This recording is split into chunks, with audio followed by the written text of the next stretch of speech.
and let us all do we can to build a better future. And Daniel, you got a story about high school mentality and how it's... Oh, wait, I'm sorry. You got a story about what's happening in Congress. Yeah, what is going on? Well, what is Congress but a small elite high school? Oh, that is a perfect analogy. Well done. Well done. The most elite. Now I know why Tulsi left, because he was like, you know what? I had it up to here. Like, I'm graduating. Well, here's some more high school. So this was a very interesting story for me. I know a lot of people are covering the green aspect of it. But I think it's very fascinating, the Nancy Pelosi aspect and the AOC aspect of this story, especially since Nancy Pelosi just demeaned AOC, I don't know, ever since she got in office. She demeaned her in her book. AOC has been snuggling up to her. Yeah, so this is sort of a continuation of this saga.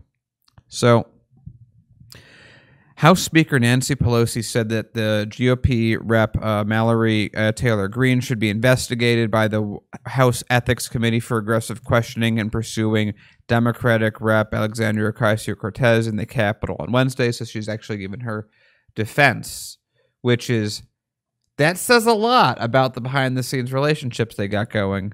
Pelosi described Greene shouting at AOC and following her down the hallway as abuse and verbal assault. Oh, it's violence, effectively. Look at that. And calling her behavior beyond the pale. It is probably a matter for the Ethics Committee, and Pelosi told reporters, adding that it's not her place to decide what committee investigates. This is beneath the dignity of a person serving in the Congress of the United States, and it caused for trauma and fear among members, especially on the heels of an insurrection which the minority in the committee yesterday denied ever happening. On Wednesday, the far-right freshman lawmaker from Georgia chased AOC down a hallway as the two left the House chambers, accusing her of supporting terrorists and radical socialism. Man, isn't it crazy? Everyone, if you're on the right, everyone you don't agree with just happens to be socialist. It's amazing how it works out that way. Yeah. The Washington Post reported Thursday, Greene called out, "Hey, Alexandria," twice as AOC walked away, per the Post. "You don't care about the American people," Greene shouted. "Why do you support terrorists and Antifa?" Basically, let me translate that. "Why do you support people that I don't agree with and people wearing black? Why would you ever do those things?" Ocasio-Cortez threw up her hands and said something to Greene that the Post reporters couldn't hear. The Republican then turned to the reporters and called Ocasio-Cortez a chicken and pathetic.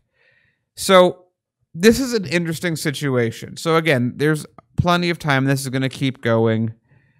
We know Greene's a nut. We know she's insane. She needs help. She needs help. She generally is just... There's nothing worthwhile to defend her. I mean, let's face like, it. What are we going to argue on that? We're going to tell her that. What the thing, though, is that is the most important to me is that Nancy Pelosi is now defending AOC. Was this the thank you for not getting in the way of all the stuff that Biden has not been doing? Or been doing, depending on how you want to look at it? Is this something else?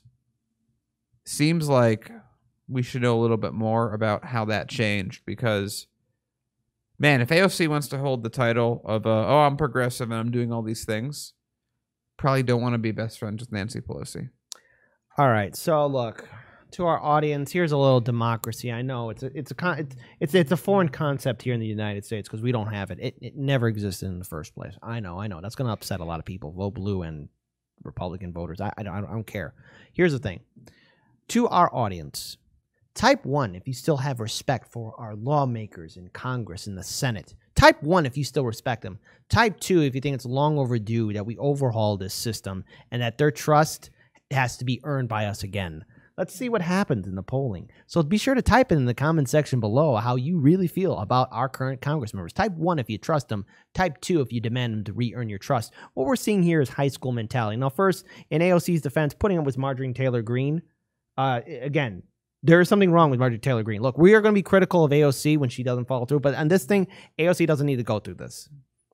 And this House Representative, Marjorie Taylor Greene, clearly there's something wrong with her. Yeah, especially, you know, the most wrong thing, I mean, besides all the violence that she's spewing, is She's instigating stuff. Like, this is what a high school student does. Well, it is high school that we're in, but it's that she thinks AOC has the power.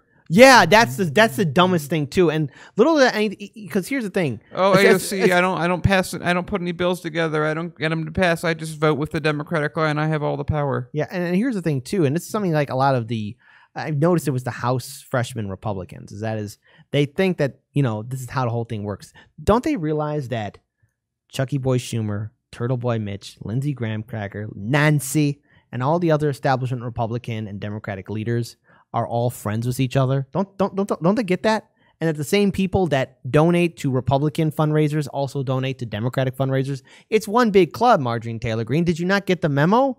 You're supposed to pretend to be antagonistic to each other, not instigate this stuff and create some heat for yourself. I mean, unless you're trying to be like Trump. But here's the thing. The only person who can get away with being a bully like that and actually get away with it is Trump. All these Republican freshmen, especially these Republican politicians who are trying to emulate Trump, you're not going to be him. There's only one guy that could pull it off, and that's him. You just be good little lapdogs and follow him, but otherwise you can't be like him. And the whole thing in the House and Senate is that, again, it's the donors that make the decisions. It's the donors that want the peace to be around. And that's the sick thing about our neoliberal economic system that we have.